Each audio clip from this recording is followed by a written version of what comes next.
Mga kalingap, at ayun nga guys, no, ngayong araw ay birthday ni Beyonce, no, at ayan, babatiin lang natin siya ng happy birthday, at sana magkaroon pa siya ng maraming birthday, at malapit na siyang mag-18, next year na, malapit na yon Kalingap Edo, yung iyong inaantay. So sana guys, no, marami pang sumuporta dito sa Tambalang Idsay, at dito kay Beyonce ay magkaroon pa siya ng mahabang buhay, at sana makapagtapos siya ng kanyang pag-aaral, para makatulong siya sa kanyang mga kapatid, at sa kanyang mga magulang, at sana ay hindi siya magbabago, mga kalingap, itong si Beyonce. So ayan lang, at happy birthday ulit Beyonce, no? At ayun, ang aking pagbati sa iyo ay mula sa aking puso, ayan, at palagi ako nakasuporta sa inyo ni Kalingap Edo. So ayan guys, no, sana ay maging masaya si Beyonce ngayong araw, di ba? Na tayong mga buong team Kalingap ay invited po sa kanyang birthday. At ayun nga guys, no, nalaman natin na may mga dito, may mga artista din. May artista din na bumati kay Beyonce, mga Kalingap. Ganyan po ang team Kalingap kasikat, di ba mga Kalingap? At lahat po sila, no, na tinulungan ni Kalingap Arap ay talagang mga sikat po, mga Kalingap. Isa na dito si Beyonce, yan, si Carla po ay isa sa mga blockbuster po ng team Kalingap, ang Tambalang Idsay at Jongkar, mga Kalingap. So lahat po yan ay utay-utay lang, di ba? Yung Tambalang Danjoy, ayan, ay bago pa lang po kasi, mga Kalingap. Sana ay mag-boom din sila, di ba? At sana po magsuportahan lang po tayo, mga Kalingap, sa lahat po ng mga love team para masaya po ang binuong community, di ba? Ng Kalingap nila Kuya Bal, ni Kalingap Rab, na siya po ang nagbuo ng mga love team na yan. Na sana po ay wag po tayong magpaligsahan, di ba?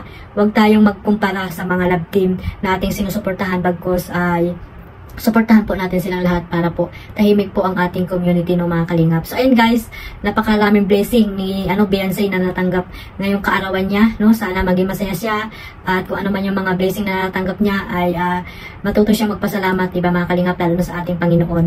At syempre maraming salamat sa mga sponsor ni Beyonce, no, ni Kalingap Edo, no, ng love team na Idsay, na patuloy silang naandyan para suportahan itong si Beyonce, diba, sa kanyang pabahay na talagang bongga, 'di ba? Mansyon, mansyon. 'Yun, no, pinakamagandang pabahay ng Team Kalingap, ang bahay ni Beyonce, na talaga namang nakasuporta po ang kanyang mga sponsor dito, mga Kalingap. Sana guys, maging masaya na lang tayo kung ano man yung mga natamong blessing ng mga Kalingap Angels, no? Huwag po tayong inggitan sa ating mga Kalingap Angels kung sino man po yung mga sinusuportahan yung mga Kalingap. Dapat po maging masaya po tayo, at huwag po tayong mambabas po sa kanila, no? Kila Carla, yan, kila Beyonce, huwag po natin silang ibaba, sila Joy, dahil po isa po yan sa mga Kalingap Angels na dapat natin suportahan. At syempre ay isa lang po ang ating layunin, no, na makatulong po dito kala Kuya Bal at Kalingap Rab, no, para mas marami pa silang matulungan na nangangailangan po dyan sa Pilipinas. At ayun guys, napakaraming siguro mapanood natin yan mamaya or bukas, no, sa premiere ni Kalingap Rab or ni Kuya Bal, no, yung birthday ni Beyonce. Ayan, abangan natin yan, mga Kalingap, at maraming mga palabas dyan na mga intermission nila. At nandyan din yung mga Kalingap Angel, sila Carla, si Jomar, ayan, nagsayaw din po sila dyan. At ayan, makikita natin si Kalingap Edo dyan, syempre nakasupport siya dyan kay Beyonce. At ayan, makikita natin na sasayaw dyan si Kalingap Edo for the first time. First time ba natin makikita si Edo na sumayaw? So syempre, hindi niya yan pabaliwalain, di ba, dahil sa kanyang wifey na si Beyonce. Na yun nga guys, no, wag nating kalimutan na po natin yung mga tawag dito, yung mga issue about dito kay Kalingap Edo, no. Katulad lang kay Kalingap Jomar, na may babae daw, yung ex niya daw ay girlfriend pa rin ni Kalingap Edo, na wala namang katutulan, di ba, mga Kalingap. Maniwala po kayo sa mga tao na may sarili po, di ba, si Kalingap Edo at kay Kalingap Jomar. Maniwala po kayo sa kanila, at hindi po sa mga kanino lang kayo naniniwalang mga toxic na mga mapanirap, di ba, mga Kalingap. Si Kalingap Edo, nagsasabi po yan ng totoo, hindi po yan yung taong joker. Alam natin ang ni Kalingap Edo, ang kanyang pagkatao, di ba, prangka po yan, at hindi po yan taong joke lang yung mga ginagawa. Ayan, mga Kalingap. Alam naman natin na, sabi niya, di ba, last na po si Beyonce na magiging partner niya, na magiging kalab team niya. Kaya nga, di ba, sabi niya, ayaw niyang masaktan, di ba? Ayaw, yung mga interview, di ba, mga Kalingap, na panood nyo, na ayaw niya rin masaktan or magtiwala agad, or tawag dito, yung kampante yung kanyang sarili. Palingon-lingon ako kasi baka nandyan yung aking alaga. Ayan.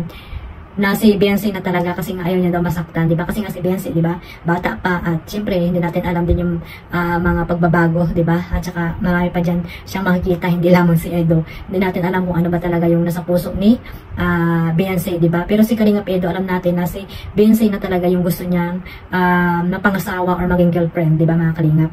At halata naman, di ba? Nakikita natin sa kanyang mga sinasabi at kinikilos mga Kalingap. At ayun nga, iniisip lang ni Kalingap Edo na yun nga, bata pa si Beyonce at talaga mag-aantay siya. Ayan. So sana guys, iwasan na natin yung mga issue about sa mga babae, mga Kalingap. Mag-focus tayo kung ano man yung sila ngayon, di ba? Maging masaya tayo kung ano man yung nakikita natin sa kanilang teleserye, di ba mga Kalingap? Kahit na po teleserye yan, kung maging masaya na lang tayo sa kanila. Kung ano yung napapanood natin, ayan, suportahan na lang po natin yung programa nila Kuya Bal at ni Kalingap Rab, lalo na po yung love team na binuo ni Kalingap Rab para po mas marami pa siyang matutulungan dyan sa Pilipinas. So ayun, hanggang dyan lang mga Kalingap, at again, happy birthday kay Beyonce at sana maging masaya siya ngayong araw na ito, at alam nating maraming bisita dyan na mga buong team Kalingap, mga charity vloggers, sila Kuya Bal ay naandyan ngayong araw, at sana po ay maging matiwasay ang pagdaraos ng kanyang birthday.